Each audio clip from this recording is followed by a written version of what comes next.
ప్రభుత్వం అర్హులైన రైతులకు మాత్రమే లబ్ధి చేకూరేలాగా రైతు బంధు పథకం స్థానే రైతు భరోసాను తీసుకొచ్చింది. ఈ పథకం ద్వారా అర్హులైన రైతులకు ఏటా ఎకరానికి 15,000 రూపాయలు చెల్లించాలన్నది మా ప్రభుత్వ సంకల్పం.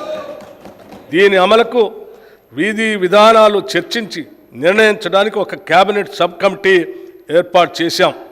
ఈ కమిటీ పలు జిల్లాల్లో పర్యటించి ఆ ప్రాంత రైతుల్ని, వ్యవసాయ రంగ నిపుణుల్ని, మేధావుల్ని సంప్రదించి వారి అభిప్రాయాలను సేకరించింది.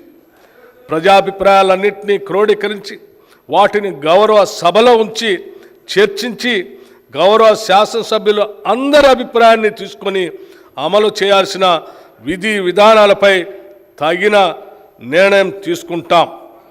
ప్రభుత్వ విధానాలు పారదర్శకంగా ప్రజల భాగస్వామ్యంతో ఖరారు చేయాలి. అంతేకాని 4 గోడల గడిల మధ్యన కాదు అని మా పనితీరుకు రైతు భరోసా విధానం ఒక ఉదాహరణ. రైతు కూలీల సంక్షేమం. భూమి లేని గ్రామీణ ప్రజానికం ఎక్కువగా రైతు కూలీలుగా పనిచేస్తూ దుర్భర జీవితాన్ని గడుపుతున్నారు. వారికి ఎటువంటి ఆర్థిక భద్రత ఉండకపోవడంతో పనిలేని రోజుల్లో పస్తులు ఉండాల్సిన బాధాకరమైన పరిస్థితి. వీరికి గత 10 ఏళ్లలో ప్రభుత్వ పరంగా ఎటువంటి సహాయ సహకారాలు అందలేదు. భూమి లేని రైతు కూలీల ఆర్థిక మరియు జీవన స్థితిగతులు మెరుగుపరచడానికి మా ప్రభుత్వం లక్షలాది భూమి లేని నిరుపేద రైతు కూలీలకు సంవత్సరానికి 12,000 రూపాయలు అందించే బరోత్తర కార్యక్రమాన్ని ఈ సంవత్సరంలోనే ప్రారంభించబోతున్నాం. అతివృష్టి అనావృష్టుల రైతన్నల పాలిట శాపాలు. ఏడాది పాటు శ్రమించిన అనుకోని ప్రకృతి విపత్తులతో పండిన పంట చేతికందక రైతు రుణభారంతో కుంగిపోయి రైతు కూలీగా మారే పరిస్థితులు ఉత్పన్నమవుతాయి. వారిని ఇలాంటి దైన్య స్థితి నుండి కాపాడాల్సిన బాధ్యత ప్రభుత్వానిది. గత ప్రభుత్వం ఈ పథకానికి అవసరమైన బీమా ప్రీమియం చెల్లించక రైతుల కడగళ్లకు కారణమైంది. మా ప్రభుత్వం రైతుకు ఆర్థిక భద్రత కలిగించేందుకు పంటల బీమా పథకాన్ని అమలు చేయటానికి ఈ సంవత్సరం నుండి ప్రధానమంత్రి ఫసల్ బీమా యోజన పథకంలో చేరాలని నిర్ణయించాం. ఈ పథకం కింద రైతులు చెల్లించాల్సిన బీమా ప్రీమియం కూడా రాష్ట్ర ప్రభుత్వమే చెల్లిస్తుంది. రైతులకి పైసా ఖర్చు లేకుండా వారు వేసిన పంటలకు పూర్తి భద్రత ఈ పథకం కల్పిస్తుంది. తెలంగాణలో వరి సాగు చాలా విస్తృతంగా జరుగుతుంది.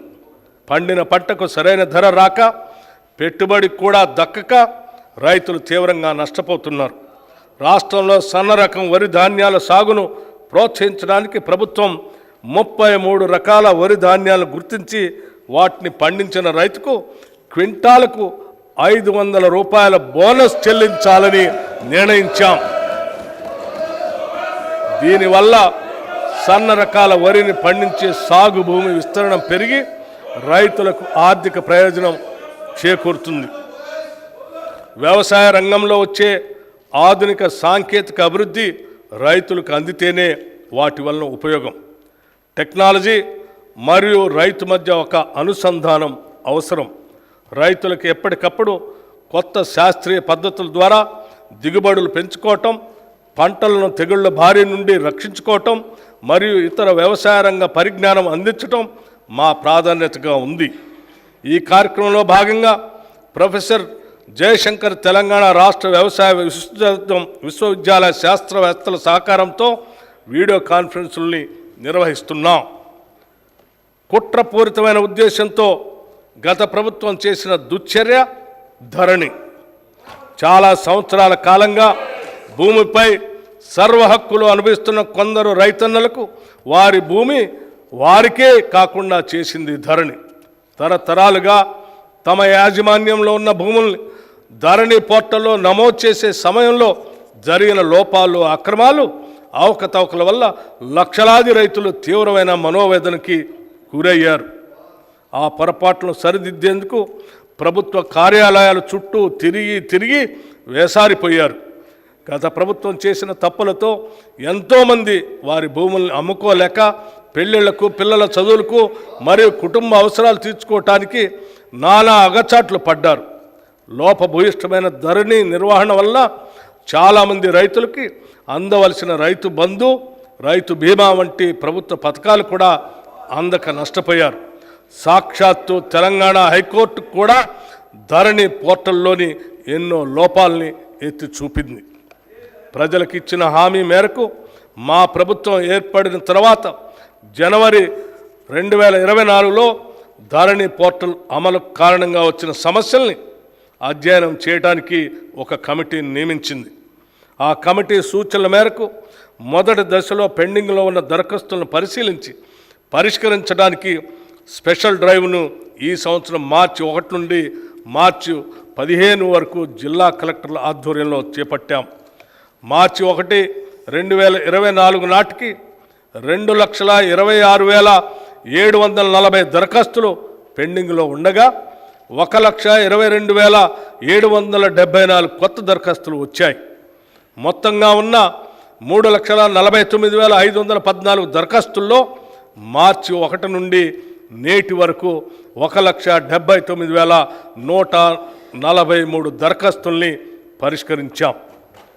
నేటికి ధరణిలో 35 లావాదేవీలకు సంబంధించిన మాడ్యూల్ని, 10 సమాచార మాడ్యూల్ని అందుబాటులోకి తీసుకురావడం జరిగింది.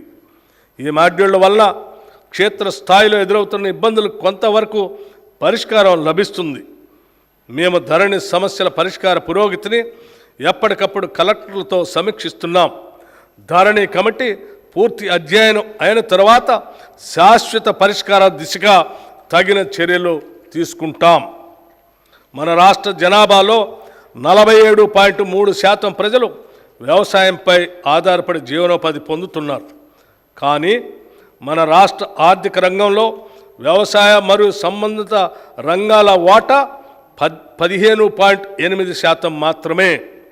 ఈ రంగం యొక్క వాటా పెరిగినప్పుడు రైతుల ఆర్థిక పరిపుష్టికి దారితీస్తుంది. అందుకే మా ప్రభుత్వం రైతుకు అవసరమైన అన్ని విధాల చేయూత అందిస్తుంది. ఇప్పటి వరకు ఏ ప్రభుత్వం చేయనంత సాహసం మేము ఈ బడ్జెట్లో చేస్తున్నాం. మొత్తం ప్రతిపాదిత బడ్జెట్లో సింహభాగం అంటే 72,659 కోట్ల రూపాయలు వ్యవసాయ రంగానికి ప్రతిపాదిస్తున్నాం.